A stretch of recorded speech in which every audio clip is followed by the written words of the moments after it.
IIT engineering करून करोडो रुपयांच्या पॅकेजेसला लाथ मारून प्रशासकीय सेवेमध्ये रुजू होणारे आय-आय-टी इंजिनिअर्स उर्फ प्रशासकीय अधिकारी हे नालायक आहेत, हे भडवे आहेत. यांची लायकी कुणीतरी काढा. कारण ह्यांना थोडी तरी लाज वाटली पाहिजे, की बाबा रे, ज्या करोडो रुपयांच्या पॅकेजेसला आपण स्वाभिमानाने लाथ मारली, ती लाथ मारून आपण इकडे येऊन गोरगरिबांचा पैसा खातोय, त्यांचं शोषण करतोय. प्रशासकीय अधिकारी, नामर्द अधिकारी, लाचखोर अधिकारी म्हणलं स्वतःला तरी काही हरकत नाही. यासाठी तुम्ही आय-आय-टी क्रॅक करता का? यासाठी तुम्ही एवढ्या मोठ्या कॉलेजेसमधनं शिकता का?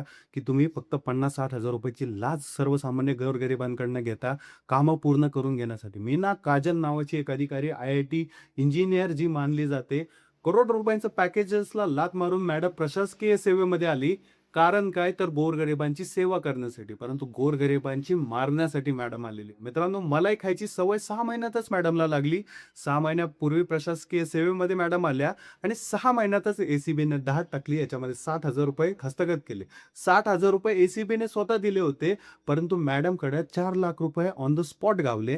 म्हणल्यावरती 4-4.5 लाख रुपये मॅडम तोपर्यंत कमवल्या होत्या. दिवसाचा भत्ता आतापर्यंत. विचार करा मित्रांनो, कुठल्या लेव्हलचा भ्रष्टाचार ही बाई करत असेल.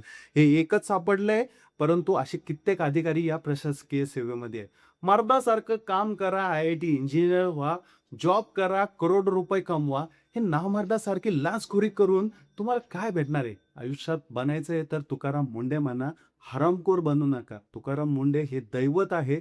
त्या प्रशासकीय व्यवस्थेचं दैवत आहे, ज्याने दाखवून दिलं या समाजाला, की इमानदारी काय असते.